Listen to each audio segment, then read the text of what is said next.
Well, it's finally here. This is the new mirror. I'm going to show you everything in this video, the pros and the cons to this mirror. But if you're like me and you have absolutely struggled to have a really good mirror on your electric scooter, this also applies to e-bikes and EUCs, so I'll explain that as well later on in the video. But listen, stick with me because this is a very important video.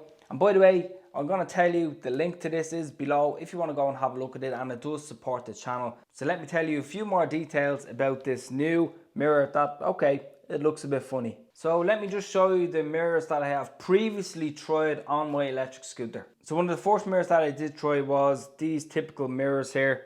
You can put them onto your handlebars and they secure. But one of the problems with these type of mirrors is that the arm is not long enough, which means it doesn't come out far enough. So your arm, or sometimes your shoulder, this kind of part of your body is blocking the rear view. They do basically a really poor job on detecting what's behind you, so they're not really worth the money. So I wouldn't recommend getting one of these. Another quite popular one, I actually use this on my Varla Pegasus at one stage. This goes into the handlebar area. It just pops in like this. It actually does an okay job, but again, it is limited because the arm is so short and it doesn't extend out. A good part of your elbow and a good part of your shoulder area is blocking you from really seeing exactly what's behind you. I wouldn't really recommend this unless you manage to get it quite cheap from Amazon. And another pain about these ones actually that are on the handlebar area, when you put your electric scooter against a wall, or if you're charging it, something like that,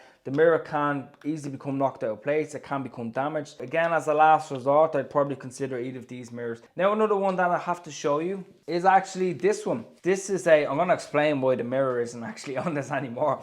But this is actually a wrist mirror that I got from Amazon. And it's suitable for basically whatever you have. Bike, scooter, EUC. And you just pop it onto your wrist like this. And you can adjust the angle. But again, the problem with this is that you need to find the correct angle at all times, because if you have your hand on your handlebars, if you want to look behind you, you have to sometimes turn your wrist or turn it around your wrist, and then sometimes you have to bring it up at a height if you're at a set of traffic lights to have a look exactly what's behind you instead of you turning your head. So I've tried multiple options and it's been a headache for quite some time, but I finally actually saw a video on YouTube of an EUC rider, and I started to research what type of mirror she had because she hadn't got a name for the mirror. So I finally found one. Now, just to note, I am actually in Europe. I'm not in the US, and I'm going to explain what happened. But this is it. Of course, you're saying, okay, that looks a bit funny, Glenn. So I did actually end up getting this from Amazon.com because it actually worked out cheaper. Even with the duties and the handling fees, everything else, it worked out better for me to get it from Amazon.com. Amazon.co.uk ended up costing around 75-80 euros. It's the same with Amazon in Germany. So I did, and actually it only took a few days to come to Ireland. I'm going to tell you now exactly how this goes onto your helmet. It will suit most helmets. If you have vents on your helmet, like I have multiple vents all around this, so all you do is you get a few tie wraps with this, and I'm going to give you a few tips as well how to secure it extra.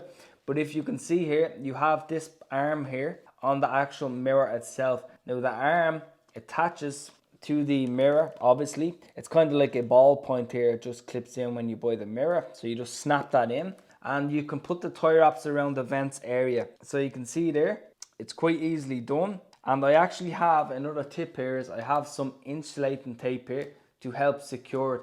Now you do have already a few areas where the zip ties go through along it, and this is actually quite long. Now I did find adjusting it at the start, I wasn't sure exactly which way to actually have it, either coming across the whole helmet or going up through where the visor is here. Now I did end up doing that in the end, so I have it running through, straight through here, and I attach this to the arm here that's secured the tie wraps. So it's actually a piece of cake. But once you get everything secure, you can simply pop it on your head. So I'll show you now. I'll explain the pros and cons to this now in a second. The most important thing is you can have it about, I guess you could say, a few inches away from your helmet, like I have here, and then you want it at a bit of a height. Now, of course, everybody is a little bit different. I'm 5'9", so I definitely found the sweet spot for this. What you do want is you want to be able to see the traffic around you in the lane. Now, a con to this mirror, I'll tell you now in a second. You can see the angle that I actually have it at there. That's the angle I have it at. Now, let's get on to the pros and cons of this mirror. Pros, it's extremely adjustable. You don't have one fixed position. This arm here, I'm not gonna touch it now because I have it in the perfect position that I want it in. This arm here, you can flex it, go back and forth, and the mirror itself can actually rotate 360 degrees. You can also pop it onto any helmet, to be honest. Once you have vents in your helmet and you have a bit of obviously curvature to your helmet, you should be able to get that on there very secure. So I'm extremely happy, easy to mount, easy to put together.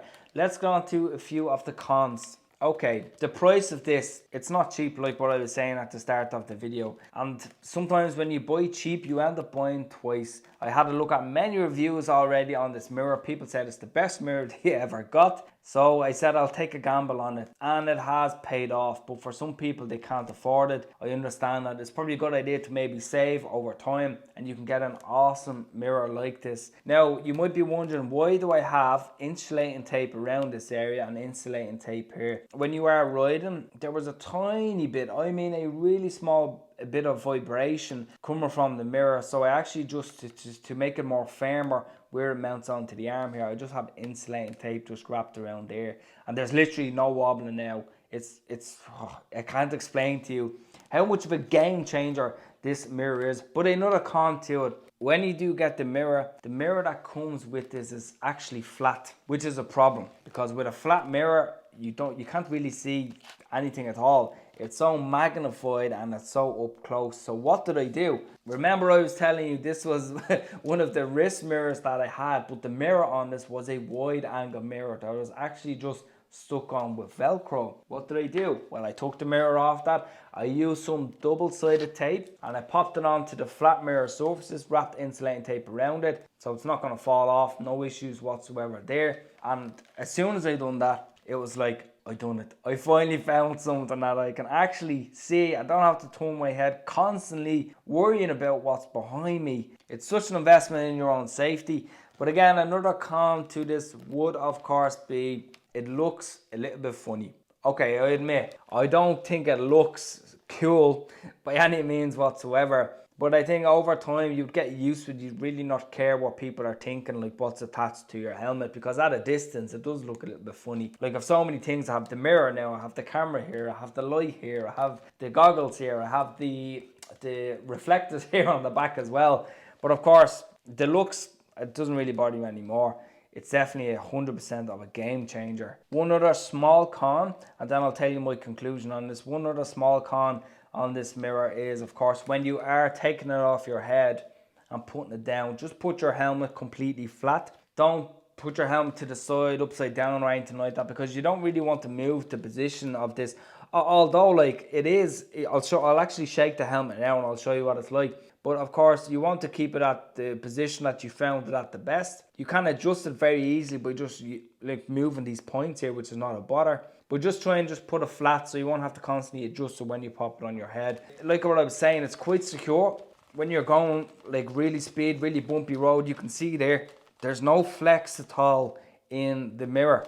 It's nothing compared to one of the ones that you have on the handlebars, because on handlebars you have vibration coming straight up to the electric scooter and it's vibrating the mirror and it's pointless. You can't see anything at all behind you. Well, what is my conclusion? If you are sick and tired like me of buying multiple mirrors, mounting them on, taking them off, you don't have to do that with this. It's a completely fixed mirror. Okay, it's a bit more expensive, but if you're sick and tired of all that and you want to just be able to look at your mirror, know what's behind you, added peace of mind, added security, definitely consider getting this mirror. If you have stuck around, do have a look at my tools and accessories video that I already made. You can click on that right now. In the meantime, do subscribe if you love videos like this, and I'll talk to you in the next video.